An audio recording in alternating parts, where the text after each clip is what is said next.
مولا صلی وسلم دائما ابدا علی حبیبک خیر الخلق کلہم۔ حاضرین و سامعین محترم، رمضان المبارک کا آج دوسرا روزہ ہے 1445 ہجری و مطابق مارچ اپریل 2024۔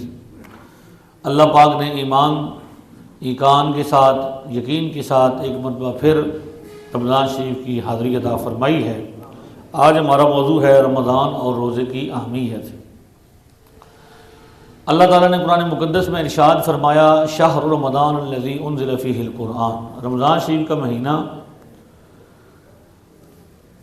جس میں قرآن پاک کو اتارا گیا، قرآن پاک نازل کیا گیا، یعنی رمضان شریف کے مہینے کی فضیلت کے طور پر جس بات کو ذکر کیا گیا وہ ہے رمضان کا قرآن کریم کے ساتھ ایک خاص تعلق۔ قرآن کریم اس کے اندر نازل ہوا تو قرآن کریم کے نزول کو برکت کے طور پر، فضیلت کے طور پر ذکر فرمایا گیا۔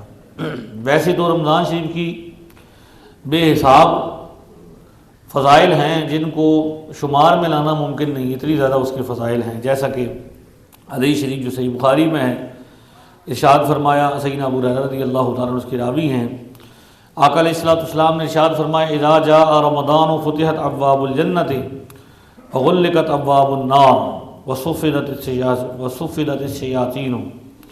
سیدنا ابو ہریرہ روایت کرتے ہیں کہ جب رمضان شریف کا مہینہ آتا ہے تو جنت کے دروازے کھول دیے جاتے ہیں اور جہنم کے دروازے بند کر دیے جاتے ہیں اور شیاطین کو قید کر دیا جاتا ہے۔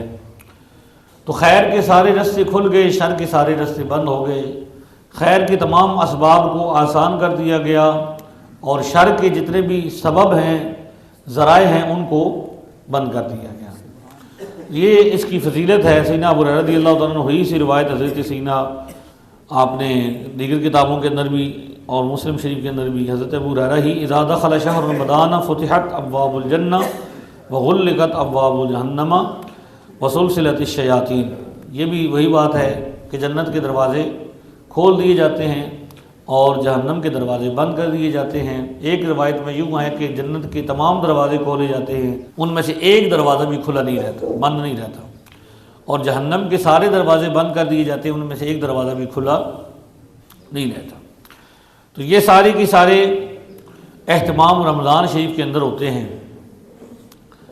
تو رمضان شریف کی بڑی اہمیت ہے، سال میں ایک مرتبہ آتا ہے، انسان کی روحانی تربیت کے لیے آتا ہے کہ انسان روزہ ایک مہینہ رکھے تو اس کے اندر احساس بیدار ہو کہ جو بندہ خود بھوکا نہیں رہے گا اس کو بھوکے بندے کی احساس نہیں ہو سکتا، جو خود پیاسا نہ رہے اسے پیاسے کی شدت کبھی بھی پیاس کی نہیں محسوس ہو سکتی۔ ہمارے یہاں ہوتا یہ ہے کہ منصب پر ان لوگوں کو بٹھایا جاتا ہے جو کبھی اس راستے سے نہیں گزرے۔ مثال کے طور پر حکومت کا نظام ہے تو آپ ایک طرف آج کی مثال دیکھیں کہ آج کے حکمران ہیں، ان کی اولادیں ہیں، نسل در نسل وہی حکومتیں کر رہے ہیں۔ پہلے باپ ہوتا ہے، پھر بیٹی آ جاتی ہے، یا بیٹا آ جاتا ہے، اس کے بعد پھر اس کا بیٹا، اس کی بیٹی آ جاتی ہے۔ یہ سونے کا چمچ لے کے پیدا ہوتے ہیں، انہیں غربت کا احساس نہیں، خود اس مرحلے سے نہیں گزرے کہ گاڑیوں میں سفر کیا ہو، لوکل سفر کیا ہو عام طور پر، اور اڈوں پر دھکے کھائے ہوں، فیملی کو ساتھ لے کے پریشانی انہوں نے دیکھی ہو، یا یہ ہے کہ غربت کے حالات دیکھے ہوں گے کیا ہوتا ہے غریب ہونا۔ لیکن اس کے مقابلے میں صحابہ کرام جنہیں اللہ تعالیٰ نے حکومتیں عطا فرمائیں، جیسے سیدنا عمر بن خطاب رضی اللہ تعالیٰ عنہ، اس سارے پروسیس سے گزر کے آئے، اور مکہ مکرمہ میں وہ گھاٹی جہاں پہ وہ اپنے باپ کے اونٹ چرایا کرتے تھے وہاں پہ بھی وہ کھڑے ہوئے حکومت کے بعد، خلافت کے بعد، اور رونا شروع کر دیا۔ تو کسی نے پوچھا کہ آپ کیوں رو رہے ہیں؟ فرمایا کہ یہ وہ جگہ ہے جہاں پہ میں اپنے والد کے اونٹ چرایا کرتا تھا، اور وہ 100 اونٹ تھے اور مجھ سے وہ سنبھالے نہیں جاتے تھے، اور والد مجھے کہتا تھا بھائی تو کیا کرے گا، تجھ سے تو اونٹ نہیں سنبھالے جاتے، 100 اونٹ، تو تیرا کیا مستقبل ہے؟ ایک وہ وقت تھا کہ مجھ سے 100 اونٹ نہیں سنبھالے جاتے تھے، اور آج ایک وقت ہے نبی پاک صلی اللہ علیہ وسلم کی غلامی اختیار کرنے کے بعد، آقا کریم علیہ السلام کی شریعت میں داخل ہونے کے بعد، اسلام قبول کرنے کے بعد، آج وقت ہے کہ عمر بن خطاب انسانوں کو سنبھالے پھرتا ہے۔ اسلام نے اصل میں جو طریقہ دیا ہے وہ یہ کہ پہلے بندہ خود ایک پروسیس سے گزرے۔ تو رمضان شریف میں خاص طور پر جب انسان بھوکا رہتا ہے تو اسے بھوک کی شدت کا پتہ چلتا ہے کہ بھوکا رہنا کیا ہوتا ہے، اس لیے پھر اس کے دل کے اندر بھوکوں کی ہمدردی پیدا ہوتی ہے، بھوکے انسان کی تو اسے تکلیف کا احساس ہوتا ہے کہ بھوکا رہنا کتنا مشکل ہے اور اس میں کتنی بندے کو تکلیف اٹھانی پڑتی ہے، لہٰذا اس کے اندر ہمدردی کے جذبات ابھرتے ہیں۔ اسی طرح جب وہ پیاس برداشت کرے، پانی نہ پیے، تو اسے یہ احساس ہوتا ہے کہ اس کے اندر کیا ہے کہ پیاس برداشت کرنا کتنا مشکل کام ہے، تو بھوکوں پیاسوں کی، غریبوں کی اس کے دل کے اندر ایک ہمدردی پیدا ہوتی ہے، اور نتیجہ تر کیا ہوتا ہے، معاشرے کے اندر ہمدردی کے جذبات بڑھتے ہیں، لوگ آپس میں ایک دوسرے کے ساتھ محبت کرتے ہیں، تعاون کرتے ہیں، لحاظ رکھتے ہیں۔ جبکہ یہ جو مادیت پرستی ہے، دولت کا جو نشہ ہے، دولت کا حصول کا جو دوڑ ہے، جو آج ہمارے معاشرے میں لگ چکی ہے، یہ انسان کے اندر کیا ہوتا ہے، مردہ دلی پیدا کرتی ہے۔ تو رمضان اصل میں اس مردہ دل کو زندہ کرنے کے لیے آتا ہے۔ روزہ اور رمضان یہ انسان کے اندر احساس بیدار کرنے کے لیے آتا ہے۔ آپ دیکھیں قرآن مقدس میں بھی جو روزے کے مقصد کو بیان کیا گیا ہے وہ ہے یا ایھا الذین آمنوا کتب علیکم الصیام، اے ایمان والو تم پر روزے فرض کیے گئے ہیں، کما کتب علی الذین من قبلکم، جیسا کہ تم سے پہلے لوگوں پر فرض کیے گئے، لعلکم تتقون، تاکہ تم کیا ہو جاؤ، پرہیزگار ہو جاؤ۔ یہ تقوی اپنے اندر پیدا کرو، احساس بیدار کرو۔ تقوی کیا ہے؟ تقوی کی دو تعریفیں بیان کی گئی ہیں۔ ایک صحابہ کرام سے منقول ہے، حضرت عمر نے ایک صحابی سے پوچھا، غالباً حضرت ابو موسیٰ اشعری رضی اللہ عنہ، کہ تقوی کیا ہے؟ تو فرمایا آپ کبھی اس رستے سے گزرے ہیں جہاں پہ کانٹے ہوں دائیں بائیں؟ تو فرمایا بالکل میں گزرا ہوں۔ تو پوچھا کیسے گزرے ہیں؟ تو فرمایا کہ میں نے اپنے لباس کو سمیٹ کر کانٹوں سے بچتے ہوئے رستے کو اختیار کیا اور آگے گزر گیا۔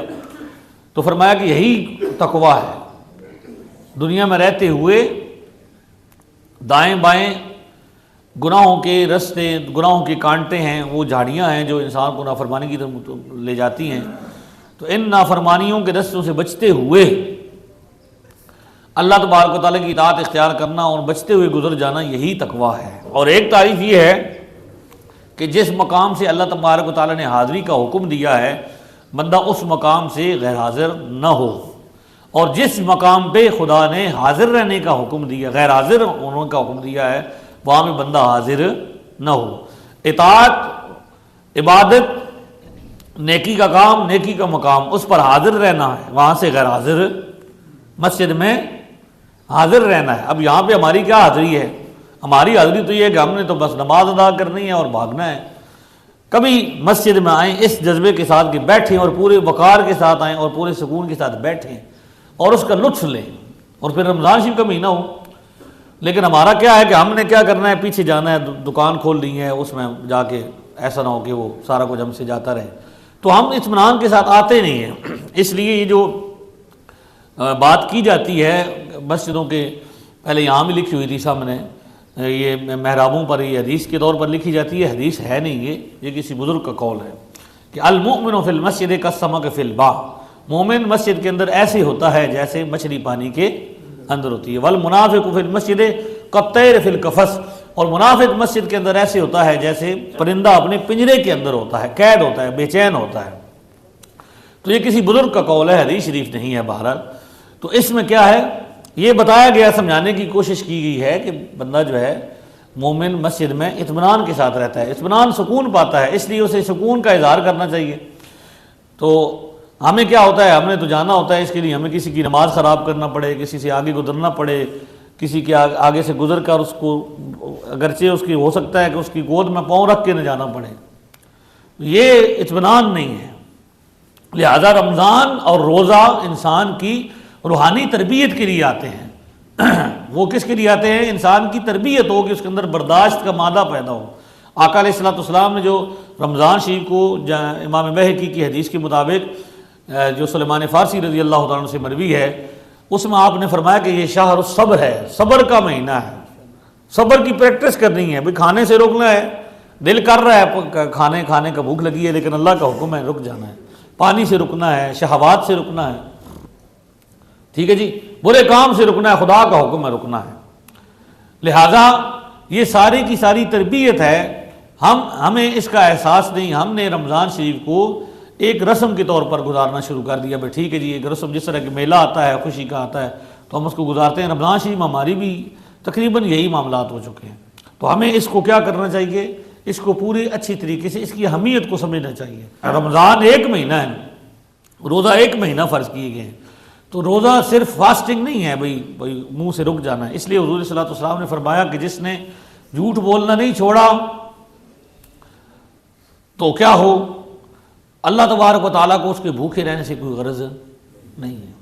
اللہ تعالیٰ بے نیاز ذات ہے، بھوکا رہے تو کیا اس کی، تو اس لیے انسان کو اپنے اندر وہ جذبات پیدا کرنے چاہیے، وہ رغبت پیدا کرنی چاہیے کہ جو اس کی ہماری تربیت کا انداز بھی ایسا ہو چلا ہے کہ ہم نے لڑ کے اگلے بندے کو بتانا ہے، یعنی ہمارا ایک چہرہ پیش کیا جا رہا ہے کہ ہم لوگ جو ہیں وہ لڑ کے مسئلہ بتاتے ہیں، جھگڑ کے مسئلہ بتاتے ہیں، جھگڑ کے بات کو ختم کرتے ہیں، پیار سے نہیں سمجھاتے۔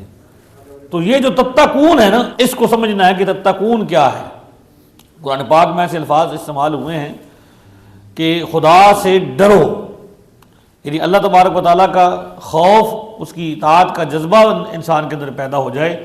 اس کے لیے رمضان شریف ایک مہینہ آتا ہے، اور پورا ایک مہینہ سال میں آتا ہے، اور یہ پورے سال کی پریکٹس ہوتی ہے کہ اس میں آسانی ہے، اس کو اس طریقے سے گزار لو تو سارا سال آسان ہو جائے گا۔ لہذا ہمیں رمضان شریف کی قدر کرنی چاہیے۔ ہم خود بحیثیت مسلمان جب رمضان کی قدر کو احترام کریں گے تو دوسرے لوگ پھر غیر مسلم پھر پہلے زمانے میں جب مسلمان صحیح رمضان گزارتے تھے تو اس سے کیا ہوتا تھا، دوسرے لوگ بھی متاثر ہو کے رمضان شریف کا احترام کرتے تھے۔ لیکن آج خود ہم جب بے ادبی کرتے ہیں، خود اس کا احترام نہیں کرتے، تو پھر ہم سے کیا لوگ دوسرے مسلمان ہو گئے۔ کسی غیر مسلم کے بارے میں آتا ہے، اس نے ہندو تھا، وہ شاعر تھا یا ادیب تھا، تو اس نے کتاب لکھی تھی عرب کا چاند۔ تو اس سے پوچھا گیا کہ بھئی کتاب حضور علیہ السلام کی سیرت پر لکھی ہے، بڑی اسلام کا مطالعہ کیا ہے، لیکن اسلام قبول کیوں نہیں کیا؟ تو اس نے کہا تھا کہ جب میں نے اسلام کو پڑھا، پیغمبر اسلام کی سیرت کو پڑھا، تو میں اس نتیجے پر پہنچا کہ یہ بہترین مذہب ہے اور بہترین پیغمبر ہیں، سچا مذہب ہے۔ لیکن جب میں نے مسلمانوں کو دیکھا، موجودہ مسلمانوں کو، تو ان کے حالات ایسے تھے کہ بھئی یہ تو بالکل اسلام کی کسی تعلیمات پر پورا نہیں اترتے، لہذا میں نے کہا کہ مجھے ایسا مسلمان بننے کے بجائے میں ہندو ہی ٹھیک ہوں۔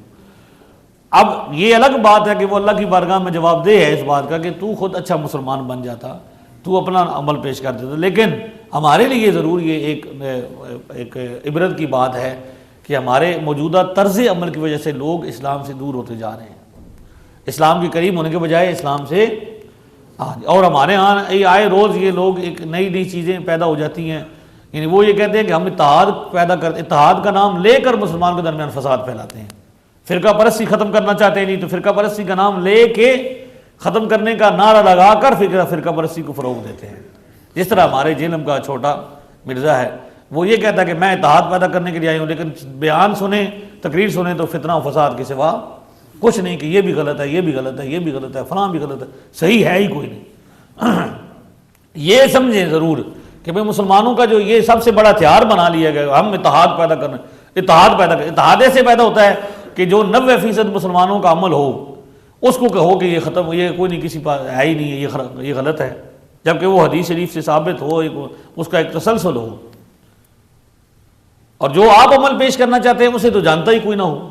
تو یہ کیا ہے، مسلمانوں کے درمیان تفریق پیدا کرنے والی بات ہے، یعنی اتحاد کا نعرہ لگا کر تفریق پیدا کرنے کا جرم ہے، اور اسی طرح فرقہ پرستی کو ختم کرنے کا نعرہ لگا کر اپنا فرقہ یا فرقہ اپنا درمیان لوگوں کے درمیان کرنا۔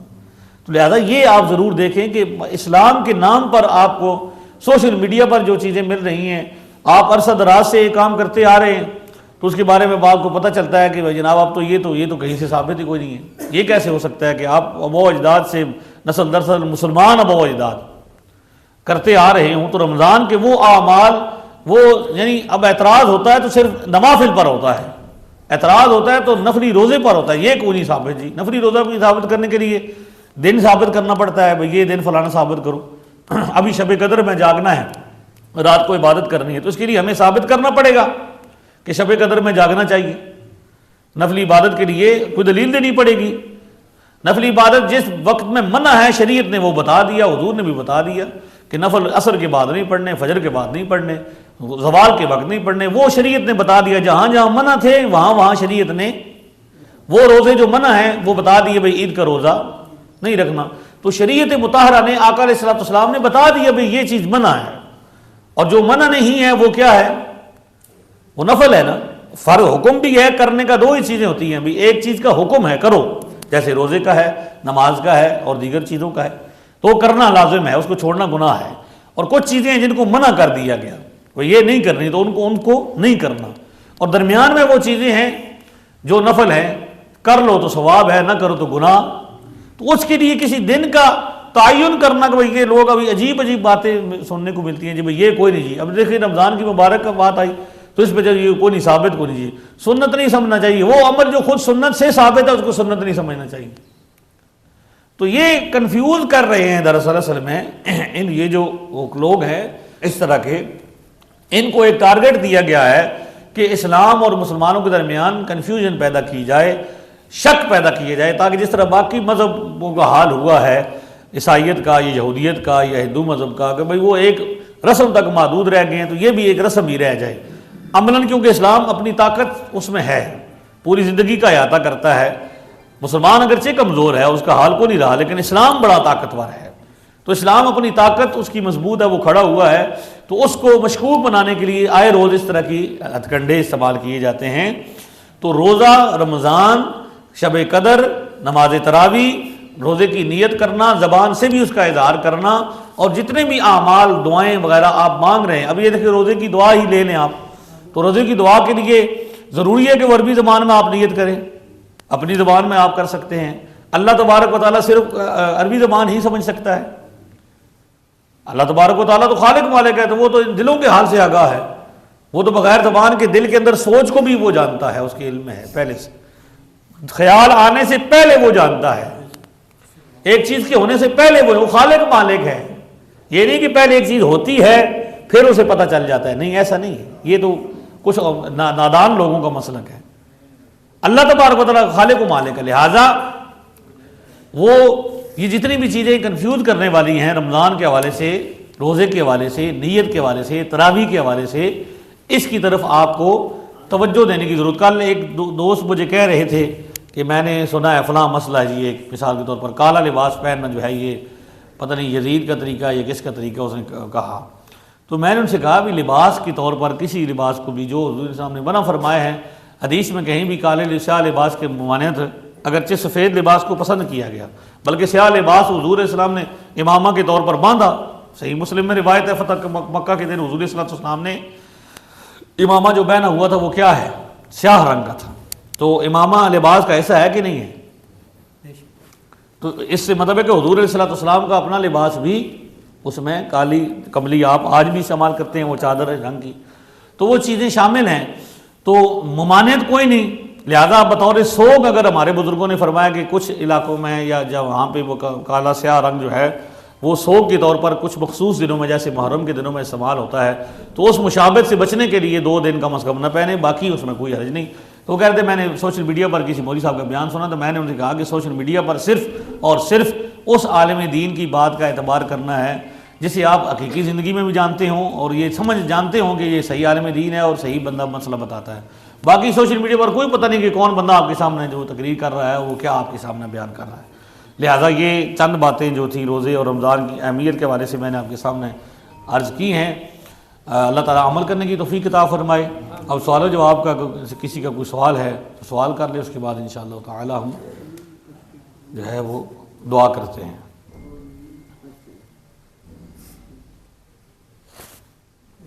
لباس کے بارے میں آپ نے کہا ہے کہ جو بندے شرٹس پہنتے ہیں سلیو لیس یعنی کہ یہاں تک. اچھا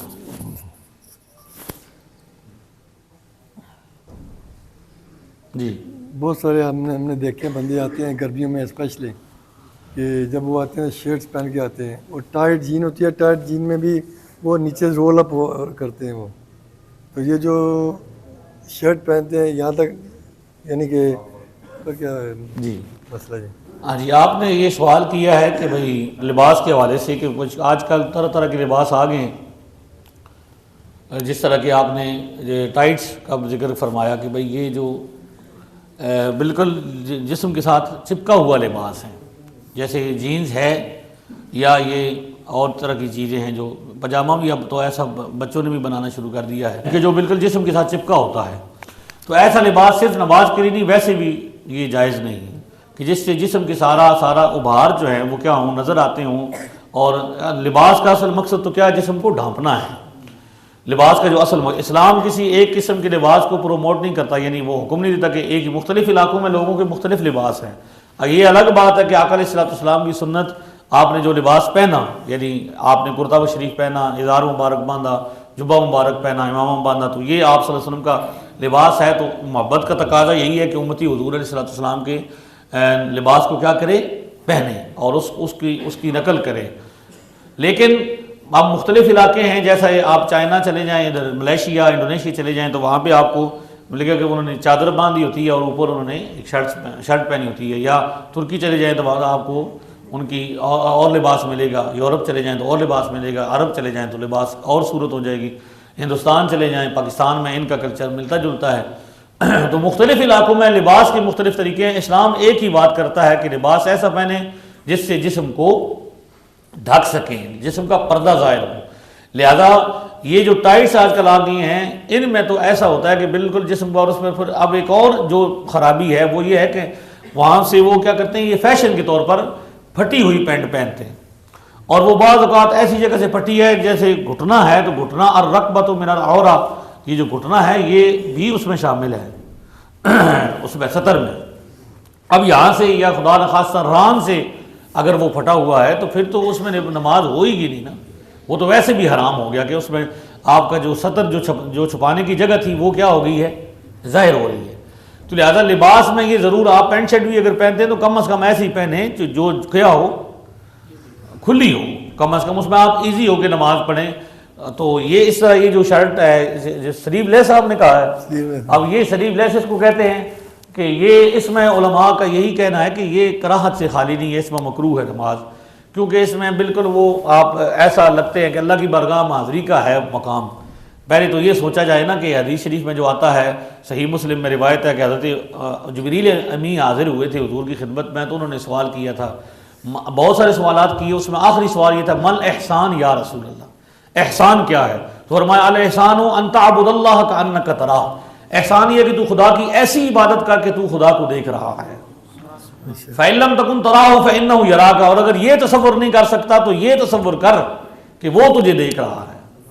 اب اللہ کی بارگاہ میں حاضری ہے تو لباس ایسا ہے کہ جو پھٹا ہوا ہے، لباس ایسا ہے کہ بازو اس کی کوئی نہیں ہے، لباس ایسا ہے جس کو پہن کے آپ کسی ولیمے میں، کسی دعوت میں شرکت نہیں کر سکتے۔ تو اب دیکھ لیں کہ ہم نے وہ چیزیں، وہ ٹوپیاں، وہ کپڑے جو ہم مسجد میں پہن کے آ جاتے ہیں، کیا ہم کسی دعوت میں پہن کے جا سکتے ہیں؟ مسجد کی ٹوپی پہن کے ہم کسی بازار میں جا سکتے ہیں، کسی دعوت میں جا سکتے ہیں؟ شرم محسوس ہوگی نا۔ تو اس لیے کم از کم آپ لباس کے حوالے سے خاص طور پر اہتمام کریں کہ آپ خوبصورت لباس پہن کے، اللہ تعالیٰ کا حکم ہے خذوا زینتکم عند کل مسجد، ہر نماز کے لیے زینت اختیار کریں، سجاوٹ کریں۔ اولیاء کرام کے طریقے میں یہ بات شامل ہے اس آیت کے حکم کے تحت کہ وہ ہر نماز کے لیے خوبصورت لباس پہنتے تھے، امامہ شریف پہنتے تھے، خوشبو لگاتے تھے، نیا لباس پہنتے تھے، تاکہ اللہ کی بارگاہ میں حاضری کا حکم ہے تو یہ خدا کی بارگاہ میں ہے تو بندہ اپنے آپ کو سنوار کے پیش کرے۔ یہ حکم ہے، خضوع امر کا صیغہ ہے کہ زینت اختیار کرو ہر مسجد کے لیے، یہ گھر نماز کے لیے۔ ہم کیا کرتے ہیں؟ ہم تو گیا گزرا لباس پہن کے، یعنی وہ کچھ لوگوں کی تعریف کی جاتی ہے سرحد کے علاقے میں، بھائی وہ بڑی نماز پڑھتے ہیں، لیکن وہ نماز تو پڑھتے ہیں لیکن وہ جس طرح کپڑوں میں پڑھتے ہیں، تو کم از کم یہ ہونا چاہیے کہ بندے کو اہتمام کر کے پڑھے۔ اگر میسر ہے، میسر نہیں تو پھر تو جو بھی دستیاب ہے اس میں بھی ہو جائے گی، وہ تو شریعت کے آگے قائم کہ لباس نہیں بھی ہے ایک بندے کے پاس، وہ بیٹھ کے نماز پڑھ لے گا تو وہ تو ایک الگ چیز ہے کہ نہیں ہے تو، لیکن اگر دستیاب ہے تو بندے کو کیا کرنا چاہیے؟ ہاں جی، لباس اچھا پہننا چاہیے اور پورا پہننا چاہیے، اور اللہ تبارک و تعالیٰ کی بارگاہ میں حاضری کو کا دھیان رہنا چاہیے کہ یہ کون سی حاضری ہے۔ لیکن ہم کیا کرتے ہیں؟ ہم اس کا اہتمام نہیں کرتے، اس لیے وہ یہ خوب دیکھیں کہ مسجد میں آتے ہوئے پورا اہتمام کریں۔ مسجد کی یہ ہم جو ابھی انتظامیہ کے معاملات ہیں کہ آپ کو ٹوپی بھی دی جاتی ہے، آپ کو وضو، ویسے پہلے جو اسلام کی تاریخ میں آپ دیکھیں تو یہ مسجد کے اندر حضور نے بھی جو مسجد بنائی ہے وضو خانہ نہیں ہے، ٹوپیاں نہیں ہیں. بعد میں بھی صحابہ کرام اور جب تک اسلام کو روج رہا لوگ گھر سے کیا کر کے آتے تھے, وضو بھی گھر کے کر کے آتے تھے. یہ اب سہولتیں آ گئی ہیں تو یہ عرفاً لوگوں کو اصل, لیکن اگر ایک بندے کو گھر میں وضو کی سہولت حاصل ہے تو وہ گھر کر کے آئیں, آپ کو ثواب زیادہ ملے گا. اگر کوئی اس نیت سے کرتا ہے کہ یہاں ثواب زیادہ ملے گا تو یہ بات درست نہیں ہے. گھر سے کر کے آئیں گے, گھر سے اچھا لباس پہن کے آئیں گے, اپنی ٹوپی پہن کے آئیں گے, اپنا امامہ مان کے آئیں گے تو اجر زیادہ ملے گا. گھر پہ چیتا یا تصویر وغیرہ جو بچے ہیں وہ پہن کے. جی بالکل. اچھا, یہ سوال کیا گیا ہے کہ شرٹس کے اوپر جو جاندار کی تصویر ہوتی ہے, یعنی بعض اوقات یہ ہوتا ہے کہ کسی ہیرو کی تصویر ہوتی ہے یا ایکٹر شیکٹر کی یا جانور کی تصویر ہوتی ہے, تو اس حوالے سے حکم یہ ہے کہ اگر اس میں چہرہ واضح ہے, پہلی یعنی جو حکم بیان کر رہا ہوں وہ یہ ہے کہ اگر اس میں چہرہ واضح ہے, نظر آ رہا ہے, جانور کی تصویر ہے تو چہرہ اس کا آنکھیں شانکھیں نظر پورا نظر آ رہا ہے کہ یہ کیا ہے, جانور ہے, یا انسان کی تصویر ہے تو وہ پورا نظر آ رہا ہے, حتیٰ کہ کارٹون تک ہیں تو کارٹون کی بھی کیا ہے, آنکھیں شانکھیں ہیں, تو اس میں تو نماز ہوتی ہی نہیں. ٹھیک ہے جی, اس میں تو آپ کو یہ اس کو الٹا کر کے پہنے یا کم از کم اس کو چینج کریں. لیکن اگر ایسی چیز ہے کہ جس میں چہرہ واضح نہیں ہے, کچھ اعضاء ہے, تو وہ بھی کراہت سے خالی, اس میں بھی کراہت ضرور ہے کہ ایسے لباس, آپ تو ہماری بد نصیبی ہے بحیثیت قوم کے, وہ چیز جو آتی ہے کیا کہتے ہیں فلموں میں یا ڈراموں میں, تو وہ پھر شرٹوں پر آ جاتی ہے, پھر پینٹوں پر آ جاتی ہے, پھر بستوں پر آ جاتی ہے. تو اب وہ بچے بھی وہ بستہ مانگتے ہیں جس پر تصویر ہو. اس لیے اس کا اہتمام ضرور کریں کہ جو شرٹ جس پر جاندار کی تصویر ہے اور تصویر واضح ہے اس میں نماز نہیں ہوگی.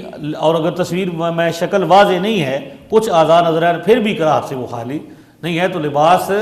اب دیکھیں نا, اب یہ بھی مسئلہ جو پچھلے دنوں ہوا کہ وہ جو عورت نے لباس پہنا ہوا تھا خطاطی والا, تو یہ بھی اسی وجہ سے تھا نا کہ ہمارا ہی مزاج اس طرح کے عادی نہیں ہے ان چیزوں کے. تو کسی عیسائی علاقے میں جا کے بلا توریت کا پرنٹ لگائیں نظر, یا کسی ہندو علاقے میں جا کے جو ان کی مذہبی کتاب ہے جی گیتا شیتا, اس کا کوئی پرنٹ لگائیں, یا پنجاب جو سکھوں کا ہے وہاں جائیں اور وہاں ان کی گرنتھ جو ہے گرو کی اس کا کوئی پرنٹ لگائیں, تو پھر عاشر دیکھ لیں. صرف مسلمانوں کو نہ آزمائیں, باقیوں کو بھی آزما لیں. اللہ تعالیٰ عمل کی توفیق دے. جی لباس کے بارے میں, رنگ کے بارے میں, نبی پاک صلی اللہ علیہ وسلم نے ہر رنگ پہنا, کیا سرخ رنگ جو ہے مرد کے لیے جائز ہے؟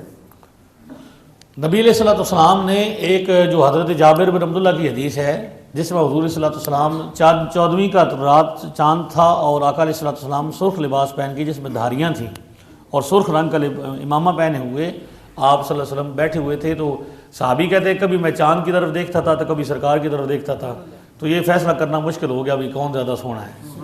تو پھر آخر میں اس نتیجے پر پہنچا کہ حضور کا چہرہ آپ زیادہ سونے ہیں. تو اب اس میں سرخ جو ہے نا, اس میں حدیث شریف میں آیا ہے اور ممانعت بھی سرخ لباس کی آئی ہے. تو اب اس میں تطبیق یوں ہوگی کہ اگر کوئی دھاری دار لباس ہے یا سرخ بالکل نہیں ہے تو وہ تو منع میں آ جائے گا. لیکن اگر ایک سرخ کئی طرح کا ہوتا ہے, وہ کالا رنگ ہے تو وہ کالا بھی کئی طرح کا ہوگا, ایک بہت زیادہ سیاہ ہوگا, ایک تھوڑا کم ہوگا, سبز رنگ میں بھی کتنی صورتیں ہو جائیں گی. تو اس لیے میرا یہ خیال ہے کہ سرخ بالکل وہ جو ہوتا ہے نا ریڈ, بالکل خون کی طرح جو سرخ ہوتا ہے, اس کی ممانعت جو حدیث شریف میں آئی ہے. لیکن دوسری طرف جو خود آقا علیہ الصلوۃ والسلام نے پہنا ہوا ہے دھاری دار سرخ, وہ بھی موجود ہے. تو لہذا وہ پیلے رنگ کے بارے میں اور سرخ رنگ کے بارے میں ہے کہ یہ مرد کو منع ہے. تو وہ میرے خیال میں جب ان کے دونوں کی تطبیق ہوتی ہے, ایک طرف جب ہم حدیث میں دیکھتے ہیں تو امامہ بھی زرد رنگ کا مل جاتا ہے, تو تطبیق کا مسئلہ یہ ہے کہ بالکل گہرا رنگ ہو سرخ اور بالکل پیلا اور سرخ شدید ہو تو اس کی ممانعت ہوگی. باقی نارملی اگر کوئی رنگ ہیں تو وہ ان کا استعمال ہو سکتا ہے. کوئی رجدی سفید رنگ نبی علیہ الصلوۃ والسلام کو پسند تھا, حضور فرماتے ہیں کہ سفید رنگ پہنو, مردوں کو بھی اس میں کفن دو. اب کفن کسی اور رنگ کا دے دیا جائے تو کفن نہیں ہو سکتا, ہو جائے گا, لیکن ہم کیا کرتے ہیں کفن سفید رنگ کا دیتے ہیں کہ یہ حضور کو پسند ہے. تو حضور کی پسند کو خیال رکھتے ہوئے اگر کوئی اس نیت سے سفید رنگ استعمال کرے تو اسے اجر بھی ساتھ میں زیادہ ہوگا. روزے کے حوالے سے کچھ مسائل میں چاہتا ہوں کہ میں آپ کو چھوٹے چھوٹے بتا دوں. یہ روزے کی حالت میں آئی ڈرافٹس, یہ بہت زیادہ کل مجھے مسئلہ پوچھا گیا تو میں یہ چاہتا ہوں کہ یہ ریکارڈ بھی ہو جائے. آنکھوں کے قطرے آئی ڈرافٹس, اس سے روزہ نہیں رہتا کیونکہ اس کا اثر سیدھا دماغ میں جاتا ہے. تو اصول یہ ہے کہ وہ چیز جو ڈائریکٹ دماغ تک یا معدے تک پہنچے اس کا اثر تو اس سے روزہ نہیں رہتا. لہذا آئی ڈراپس جو استعمال کرتے ہیں ان سے کیا ہوتا ہے, روزہ ٹوٹ جاتا ہے. تو اگر کسی کو کوئی دوائی وغیرہ استعمال کرنی ہے تو افطار سے بعد یا سحری کے ٹائم استعمال کریں. اور اسی طرح انہیلر جو استعمال ہوتا ہے, یہ جو اس میں کے اندر کچھ لوگ یہ کہتے ہیں کہ ان کی غلط فہمی ہے کہ بھئی یہ صرف ہوا ہوتی ہے, جبکہ وہ صرف ہوا نہیں, وہ دوائی بھی اس میں شامل ہوتی ہے. لہذا وہ سیدھا دماغ تک اس کا اثر جاتا ہے, تو انہیلر کے استعمال سے بھی روزہ فاسد ہو جاتا ہے, ٹوٹ جاتا ہے. اچھا, اسی طرح مسواک استعمال کرنے کے حوالے سے پوچھا گیا مسئلہ کہ بھئی مسواک استعمال کرنا روزے کی حالت میں, تو یہ جیسے عام دنوں میں سنت ہے اسی طرح رمضان شریف کے دنوں میں بھی سنت ہی ہے. لیکن صرف احتیاط یہ ہے کہ مسواک استعمال کرتے ہوئے اس کے ریشے حلق کے اندر نہ جائیں, اس کا اہتمام کیا جائے.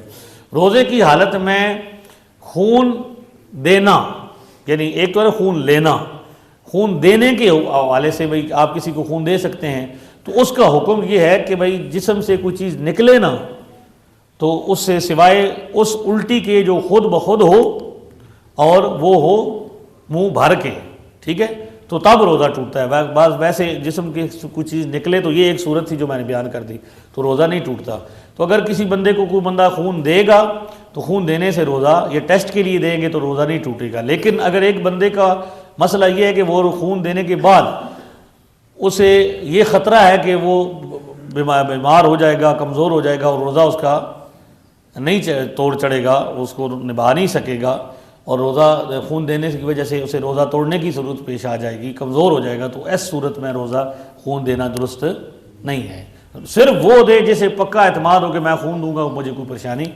اس طرح خون لینا جو ہے اس کے حوالے سے وہی مسئلہ ہے کہ جو انجیکشن کا یا اس کا جو ڈرپ لگتی ہے اس کا ہے. اس حوالے سے ایک بہت یاد رکھیں کہ یہ چونکہ واضح مسئلہ نہیں ہے, اس میں اختلاف ہے علماء کے مابین, یہ اجتہادی مسئلہ ہے. حدیث شریف میں یا قرآن پاک میں اس طرح کا کوئی حکم نہیں آیا.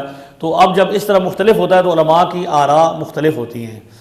کچھ علماء یہ کہتے ہیں کہ چاہے ٹیکہ جس قسم کا بھی ہو, چاہے وہ یعنی رگ میں لگے یا اس میں ماس میں لگے, ٹھیک ہے جی, گوشت میں, تو وہ اس سے روزہ نہیں فاسد ہوتا. اسی طرح ڈرپ لگانے سے بھی روزہ فاسد نہیں ہوتا.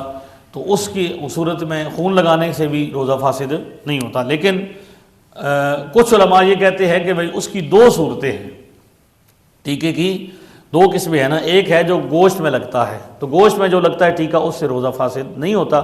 لیکن وہ جو رگ میں لگتا ہے وہ کیونکہ معدے کے اندر جاتا ہے تو لہٰذا کیا ہوتا ہے, اس سے روزہ فاسد ہو جاتا ہے.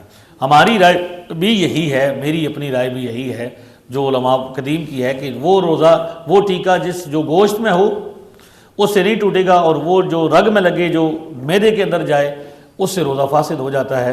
لیکن اگر کوئی بندہ کسی عالم دین جس طرح ان علماء کی پیروی کرے اور ان علماء کے فتوے پہ عمل کرتا ہوا, اسے اعتماد ہے کہ وہ علماء جو کہتے ہیں جس سے روزہ فاسد نہیں ہوتا دونوں قسم کے, اور وہ اس فتوے پر عمل کرتا ہے تو اسے اس فتوے پر عمل کرنا چاہیے.